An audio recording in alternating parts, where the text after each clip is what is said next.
This thing has the potential I hope it's a of enhancement. being astronomical, I hope so. right? I hope so. This is Dana White stuff.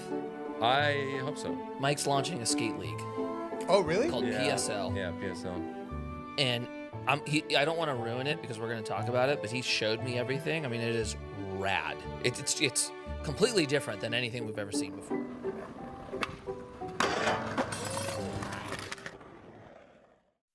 It's time. It's time to talk about it, Mikey. Let's talk about it. It's time for TSR. This week we're going to look back on PSL and all of its glory. We got Volcom dropping Microwave. We'll see how that's cooking. That and so much more. I'm P-Life. This is the skate room. And one question still remains. Will I ever do any cool skateboarding? Stick around and let's find out.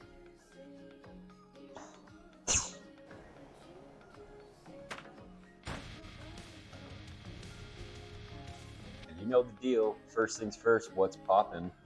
I got a week of skateboarding goodies for us here. Number one, PSL is officially over and we can take it all in. Breathe it all in. Breathe it all out. Whew. Let's just do a quick little dive in on it from the aspect of it being a dominant league. It was promised to be a UFC moment for skateboarding competition to deliver us combat skating, I guess was the way it was promoted essentially. But for me, personally, it was exposed as limited at best. It was team-styled games of skate, one single 8-stair, 3 rail attempts per team, per game. Concept felt basic, you know. We can look back on it and say there is definitely room for improvement in PSL. The finals event was fun. The one thing about PSL that it has is the way that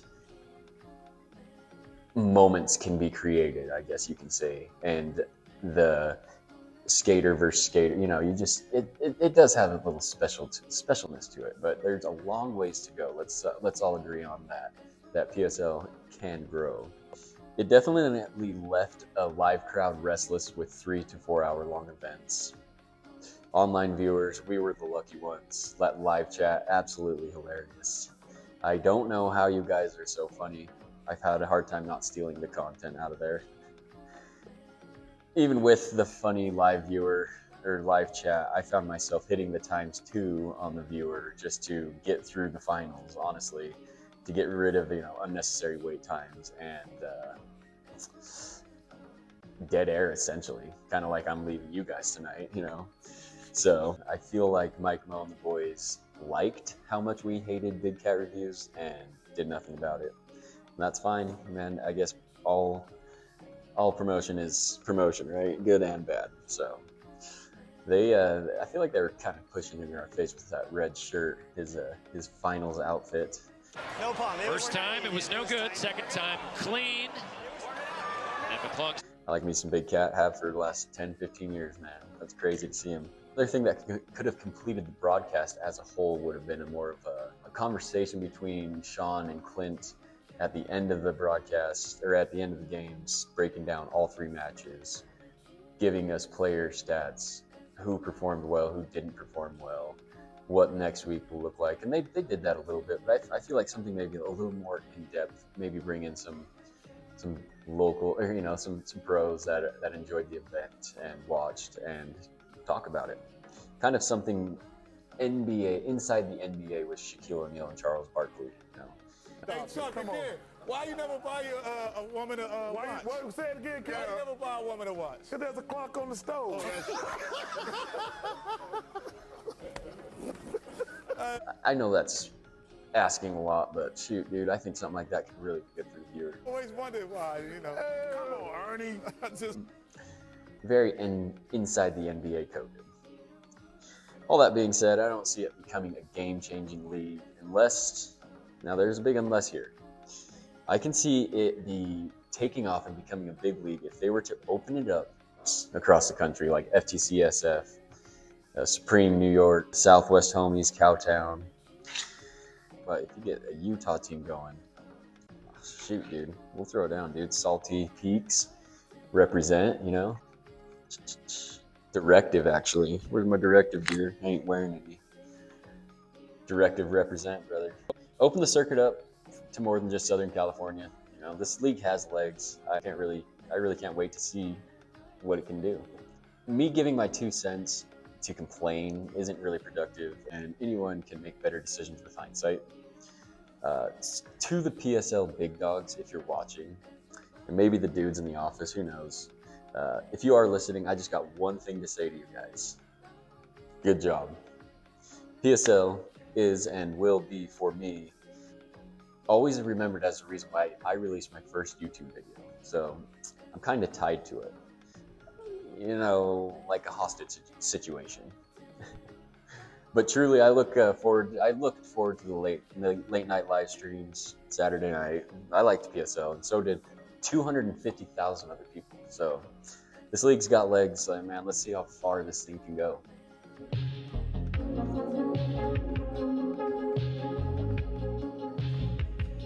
So on to some new footy that came out, hit the stream. Volcom dropped. It's actually not just footy, it's a full-on video. 30 minutes, called Microwave. Go check it out on YouTube or Thrasher. Simon Bannerrock gets us started with his Go Fast Surfer style. As soon as it hits you, you want to go grab your board, hit the streets, you're hyped. Rome Collier comes in next and reminds you to maybe sit down, put your board away, and stay safe and stay home. Because he hits you with that Robo Aussie rail steez. Like, shoot, dude. I think I was shredding some big ass rails. Liv Lovelace and others make up a friends type section in the middle. It's really enjoyable. It makes you miss those late night shred sessions with the homies. You know, shout out MSC, KO. Jesse Nonan, he had this piccolo style beat on his part that really kind of just drives home that surfer grassroots vibes that Volcom wants to be known for and is known for.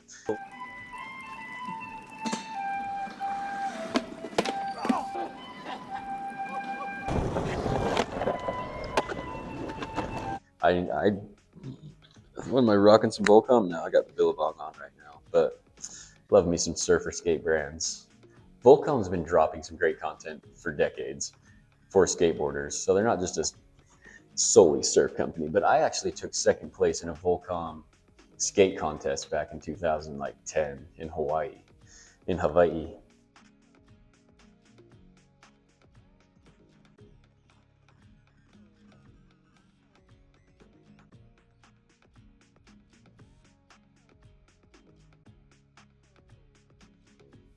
Second place in a Volcom contest. But anyways, back to Microwave. Oh man, Ethan Copeland, Milton Martinez, they all dropped some heat in it. Too many big names really to shout them all out, but 30 minutes, all bangers, all heater. Grab, smoke it down a little and go hit that, dude. Get your brain melted in the microwave, you know what I'm saying? Let's go on to the Dern Bros, Dope Skater Brothers. They dropped a sick new video, Spot History, on the Burbank 16. And they got some really cool insight from Mr. Ninja Heel himself, Mean Williams.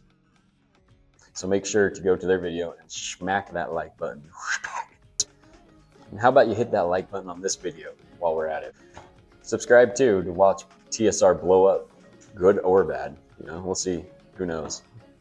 You guys want to feel old? Let's do this. Shane O'Neill dropped. Shit, man. 15-year tribute video to his original YouTube video, Shane O'Neill Skateboarding. I remember watching that 3-part song and being amazed at a couple things. A, how much he grows during the video, and B, his style was and is so clean.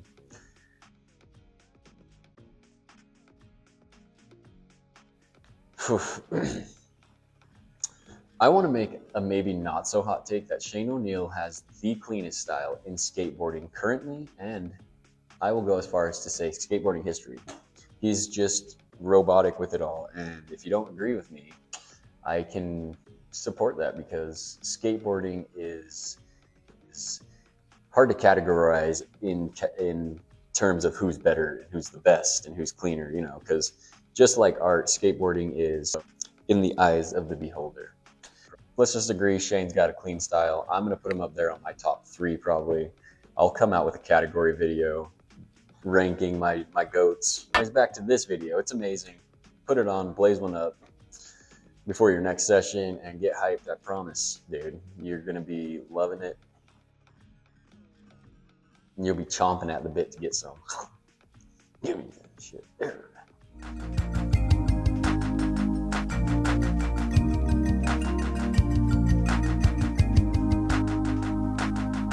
That's it for what's poppin', man. We're gonna just talk about fails and fails quickly becoming anything but fails and fails. It honestly has been more fun finding videos that get me hyped to skate, you know, lands and makes. There's videos that make me laugh too. So sometimes something so wild, so outrageous, I just have to share it. Let's rename this segment from fails and fails to double tapped. Because, you know, I'd be on that scroll, hit that double tap. Sometimes hit the quad tap to make that heart grow, you know. 20 tap. I really like it, so. The inaugural double tap goes to Gary Rogers, aka G-Code, dropping this heater. Not of the skate kind. It was a chill-ass funny rap. Featuring some of your favorite skaters, Nyjah, Midler, some other Cali homies I don't quite know. It's really just an ad for Nyjah's deodorant brand out there. Nyjah got a new deodorant brand. He just sent me. Can't tell if he trying to hook me up or say I smell like shit. Which to anyone out there who has tried out there, let me know down in the comments if I should get me some. Thinking of getting out there and trying it. So, Slick Grease got the double tap and his 540 late flip, late backflip flip, I think. It's so hard to tell, honestly. Trey late backflip flip, I'm not really quite sure. It's wild, but what's more wild is this class of indoor carpet skaters that are emerging. Oh my.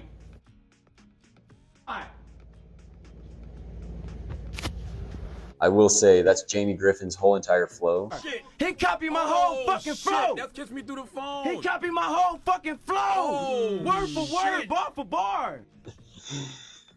You know, they be doing the most with that shit. I have a fucking skate park in my basement and I can't do that stuff. So I shouldn't be hating. I should be creating. I need to try harder. Double tap for Steve Becknick. This guy, he dropped Tony Hawk combo styled Manny flip in, Manny flat flip out. It shows the individuality inside of skateboarding and how nuanced it is. For me, something like this is as cool as a tray flip down El Toro. I think the ability to express ourselves individually like this is what gives skateboarding the power that I believe is untouchable by other sports and forms of expression, I guess. The only one that comes close to it is art. Maybe ballet, music, things where you can really just put your own sauce on it, just like Steve Becknick did here. So double tap. So I double untapped this shit right here because this ain't it. I'm not even gonna play the whole clip, but most of us have been these kids just out trying to hit some spots, stack some clips, and as it goes, they get harassed by security. The truth is, you should always be able to work with security, honestly. They're just some dudes trying to do their job. But security has also got to be ready if they're going to be laying hands on anybody. So, you know, he FO'd, and it is what it is. But I don't really like this kind of stuff going viral, especially involving the youth. I got to throw shades at both sides because this ain't it, man. Both sides could have shown more respect, and by now in 2026, you should know that any video that starts right at the confrontation, the heat of the confrontation, it isn't showing the whole story. And man, I don't know, situations like this, two people can watch at the same time and have two very different reactions. But for me, you know, you got to leave the old man alone, let him do his job. For others, you know, the security putting hands on the kid was green light for any kind of action, man. So, and that's true. But enough of this BS, because that's all this is. Let's start shutting this thing down with some comments from you all. I want to hear from you guys, the people watching this video. I want to know what I can add, subtract to enhance the overall production of TSR. Because right now it's just literally me, my phone, this sick ass mic my wife just got me, my stand that she just got me, and my light. So this episode might be the best quality so far of them all. I've been spoiled, man. She hooked me up and she wants me to do the best I can. So I'd love to hear from you guys what I can do better. You know, what do you guys want to see? I'm trying to find my place in the skate world as a whole, and you know, as a dad, as a skateboarder, a millennial, I want to bring the hot tea and the hot clips to anybody else out there just like me. So, shoots, bradas. It's time for us to end this thing, but you know, it's like 11 o'clock at night. My family's sleeping, but I gotta try to end this with a slick ass tray bomb. I used to do these every single day, and I'm not sure if I can do this first fucking try, dude. But let's fucking do this. Oh. Thanks for riding with me down here in the skate room. Peace. Catch you guys on the next one. Oh shit, dude, this is gonna wake everybody up. I gotta seriously just send it. This is for the tube right here. Sorry, it's my wife. Oh yeah. I hope that got on camera. Late night tray. Peace.